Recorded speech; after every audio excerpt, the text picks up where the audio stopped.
Oi, queridos! Como vocês estão? Eu espero que bem.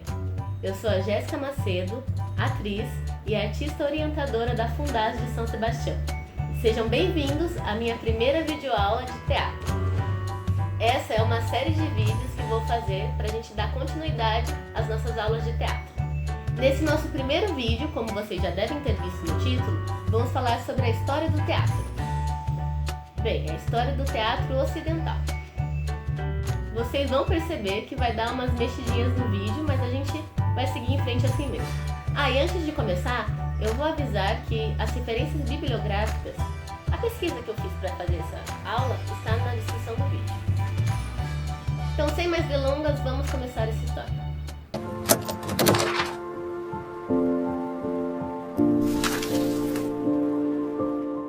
O teatro remonta da antiguidade, quando o homem primitivo, lá da época das cavernas, percebeu a necessidade de sobrevivência.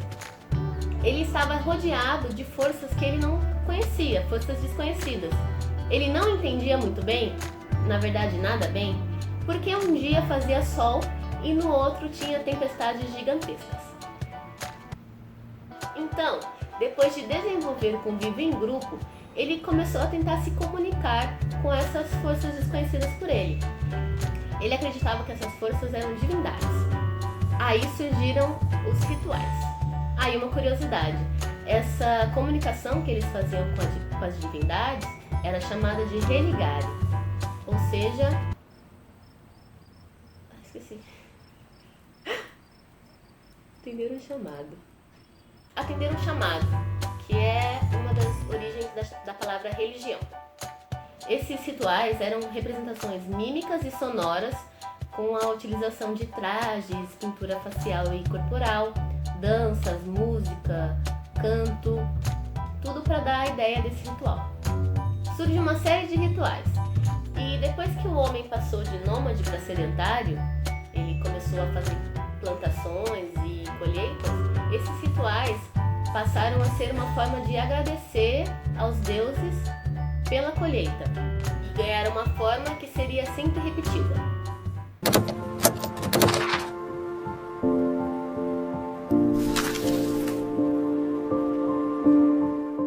Por volta de 550 a.C., na Grécia, dos rituais em homenagem a Dionísio, o deus grego do vinho, surgiu então o teatro, quando um corifeu, que era o líder do coro, tomou a frente do grupo e disse as seguintes palavras: Eu sou Dionísio.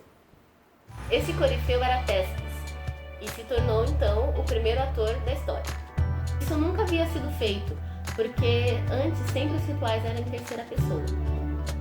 Testes, ao dizer que era Dionísio, transformou o condutor do coro em um dialogante chamado Hipócrates, que é o grego para respondedor, destinado a dar respostas ao corifeu em um diálogo com algumas intervenções do coro. Depois disso, foram introduzidos outros personagens nas tramas, como reis e heróis, e contribuiu para que os temas abordados fossem mais próximos do teatro e menos religioso. Com o desenvolver da sociedade, os lugares que eram realizados esses festivais foram se transformando e se modificando para que abrigasse a quantidade de gente que ia nesses festivais. A esses lugares deu-se o nome de teatron, ou seja, lugar de que se vê. Mas não ver qualquer coisa. Eram experiências muito intensas a fim de descobrir significados mais profundos em relação aos temas abordados. E as vertentes do teatro grego são a comédia e a tragédia. Mas isso será o tema para a nossa próxima aula. Eu espero que vocês tenham gostado dessa história.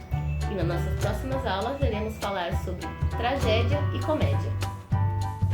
E não esquece de compartilhar esse vídeo com seus colegas. Vai que eles queiram fazer teatro também. Deixe o seu like no vídeo, se inscreva no canal e ativem o sininho de notificações, para que vocês sejam avisados quando eu subir os próximos vídeos. Tá bom? Muito obrigada, um beijo e até a próxima!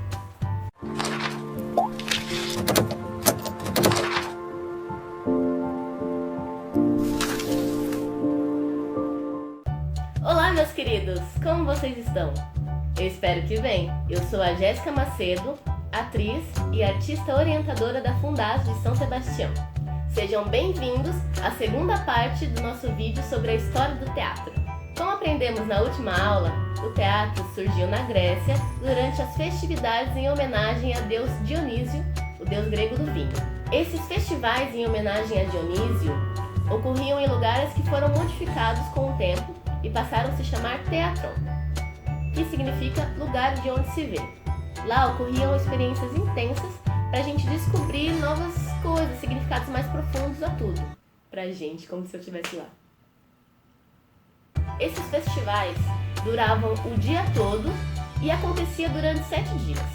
Na parte da manhã, nesses festivais, ocorriam as tragédias e na parte da tarde, mais no fim da tarde, as comédias. E é sobre isso que a gente vai falar hoje, sobre as tragédias.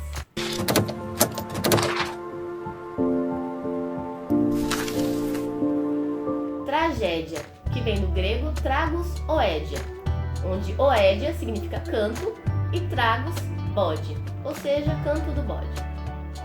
A tragédia está ligada à ideia de morte, e segundo o filósofo Aristóteles, a tragédia era superior à comédia, porque a tragédia tratava de assuntos mais relevantes à sociedade daquela época e também provocava a catarse, que era a liberação de sentimentos reprimidos, além da purificação do espiritual através do emocional. O principal tema da tragédia eram os mitos gregos, e os personagens eram deuses e semideuses. O homem devia obediência aos deuses, e quando desagradava algum deus, era punido severamente, cumprindo assim a trajetória do herói trágico. Aristóteles também definiu em sua poética o que viria a ser chamado de a regra de 3 unidades. Essas ideias seriam ação, tempo e espaço. E dos 6 elementos: mito, caráter, pensamento, linguagem, encenação e melodia.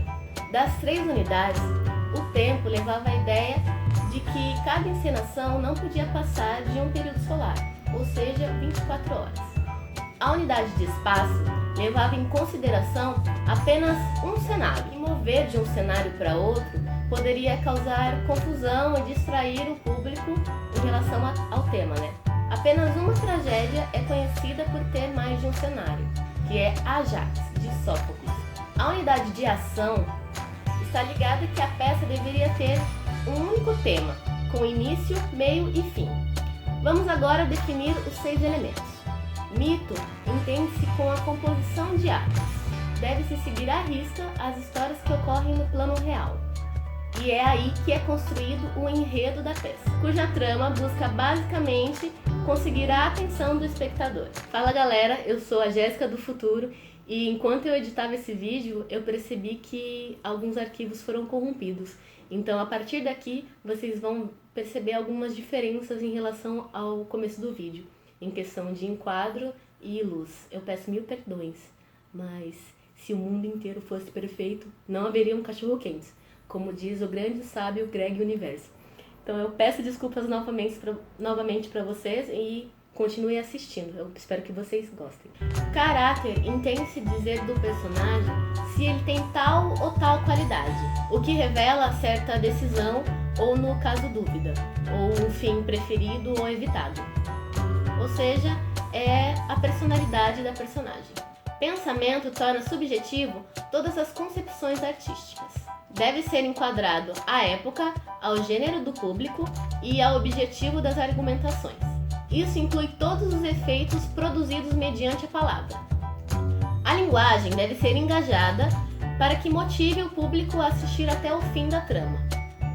Porque, convenhamos, né? Ficar o dia inteiro assistindo a peça e você não gostar da linguagem, ninguém merece, né? Ou seja, a qualidade essencial da linguagem é a clareza sem baixeza. Deve-se misturar metáforas e poesia acima do vulgar. Melodia. A música era o principal ornamento da tragédia. Ela passou de interlúdio a ser utilizada para acentuar momentos importantes da trama. O objetivo era constituir junto ao público uma forma mais expressiva de passar a mensagem, além de servir como inspiração para os atores. Ó, o cachorro. cachorro latindo. Encenação é a parte mais emocionante da tragédia. Existe a necessidade de ambientar as personagens e considerar as suas atitudes, ou seja, as ações. Para Aristóteles, o teatro só acontece quando o ator entra em contato com o espectador, vivendo assim uma experiência onde ambos encontram-se envolvidos. Vale ressaltar que o figurino era composto de uma túnica com mangas largas e diferentes cores dependendo de qual personagem ia ser interpretado. Apenas as mãos dos atores ficavam à mostra, a fim dele ter o seu eu totalmente anulado. Eles também utilizavam sapatos altíssimos e uma máscara, que além de definir cada personagem, tinha um mecanismo para projetar a voz dos atores. Isso só era possível porque havia uma concha acústica natural e vasos metalizados espalhados pelas arquibancadas, que funcionavam como alto-falantes.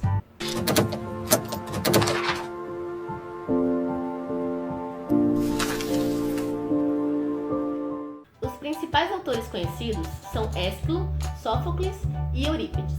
A Ésquilo atribui o mérito de ter incluído o segundo ator em cena, pois esse antes só falava com o coro ou consigo mesmo. Ele escreveu mais de 90 peças, mas apenas 7 chegaram inteiras aos dias atuais. As melhorias atribuídas a Sófocles foram várias, entre elas a inclusão do terceiro ator em cena e aumentar o coro de 12 para 15 pessoas. Ele escreveu em torno de 120 a 134 peças, mas apenas 7 também chegaram inteiras aos dias atuais.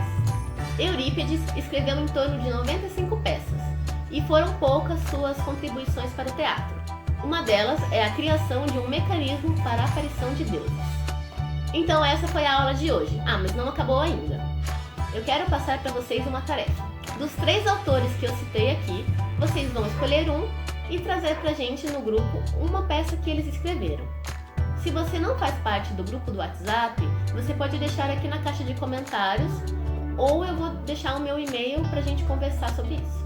Eu espero que vocês tenham gostado da aula de hoje. Muito obrigada! E claro que eu vou pedir para vocês deixarem o like e se inscreverem aqui no canal. Não esqueça também de compartilhar esse vídeo nas suas redes sociais. Um grande beijo e até a próxima aula. Tchau!